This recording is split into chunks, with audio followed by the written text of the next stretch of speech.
मुख्य चुनाव आयुक्त और अन्य चुनाव आयुक्तों की नियुक्ति एवं सेवा शर्त कानून 2023 के अनुसार 3 सदस्यीय चयन समिति में प्रधानमंत्री, लोकसभा में नेता विपक्ष और प्रधानमंत्री द्वारा नामित एक कैबिनेट मंत्री के द्वारा होता है। इस कानून को सुप्रीम कोर्ट में चुनौती देते हुए कहा गया कि सुप्रीम कोर्ट के एक आदेश के अनुसार 3 सदस्यीय चयन समिति में प्रधानमंत्री, नेता विपक्ष और चीफ जस्टिस ऑफ इंडिया के होने की बात कही गई थी। बचाव में केंद्र सरकार ने कहा कि याचिकाकर्ताओं का यह मानना गलत है कि चयन समिति में न्यायिक सदस्य नहीं होने से पक्षपात होगा। इस मामले में अगली सुनवाई गुरुवार को होगी।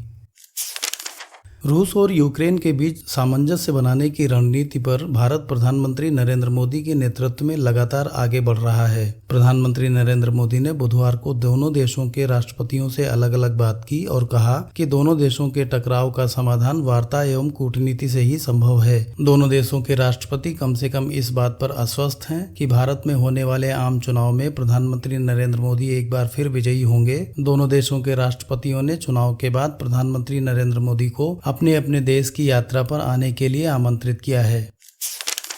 आगामी लोकसभा चुनाव के मद्देनजर राष्ट्रीय चिकित्सा आयोग ने बुधवार को मेडिकल प्रवेश परीक्षा नीट पीजी की तिथि में बदलाव कर दिया है। अब यह परीक्षा 23 जून को होगी। पहले यह नीट पीजी आगामी 7 जुलाई को आयोजित की जानी थी। यूनिवर्सिटी ग्रांट कमीशन यूजीसी ने छात्रों और अभिभावकों को ऑनलाइन या ओपन माध्यम से संचालित कोर्सों को लेकर सतर्क किया है। खासकर engineering, medical, pharmacy, nursing, agricultural जैसे करीब 16 विषयों से जुड़े ऑनलाइन कोर्सों में भूलकर भी दाखिला नहीं लेने की सलाह दी है। साथ ही यह भी बताया कि इन विषयों के ऑनलाइन या ओपन माध्यम से किसी भी तरह के कोर्स को शुरू करने की अनुमति नहीं है। आयोग ने यह कदम छात्रों को फर्जी तरीके से संचालित हो रहे ऑनलाइन या ओपन कोर्सों के जाल से बचाने के लिए उठाया है। भारत अर्थ मूवर्स लिमिटेड BEML ने मुख्य युद्धक टैंक के लिए 1500 हॉर्स पावर क्षमता के स्वदेशी इंजन का सफल परीक्षण बुधवार को मैसूर में किया। इसमें उच्च शक्ति से वजन अनुपात, अधिक ऊंचाई, शून्य से नीचे तापमान व रेगिस्तानी वातावरण सहित चरम परिस्थितियों में संचालन क्षमता जैसी अत्याधुनिक विशेषताएं हैं। यह इंजन विश्व स्तर पर सबसे उन्नत इंजन के समान है।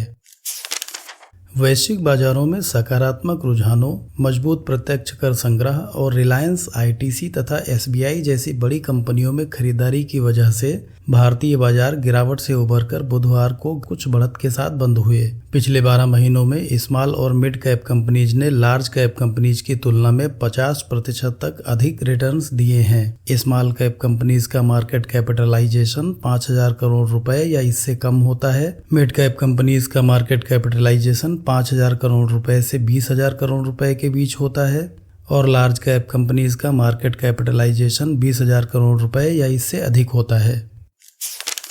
भारतीय रिजर्व बैंक ने मौजूदा वित्त वर्ष के आखिरी दिन यानी 31 मार्च को रविवार होने के चलते सभी बैंकों को अपनी सभी शाखाएं खोलने का निर्देश जारी किया है।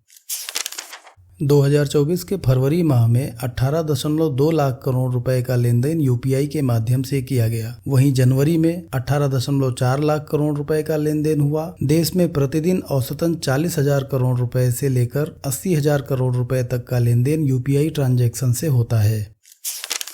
20 मार्च इंटरनेशनल डे ऑफ हैप्पीनेस के रूप में मनाया जाता है। इस अवसर पर जारी 143 देशों की ग्लोबल हैप्पीनेस इंडेक्स में भारत 126वें स्थान पर है। बुधवार को जारी इस इंडेक्स में फिनलैंड लगातार 7वीं बार शीर्ष पर रहा। रिपोर्ट के अनुसार भारत में युवा सबसे अधिक खुश हैं, जबकि निम्न मध्यम वर्गीय लोग सबसे कम खुश हैं।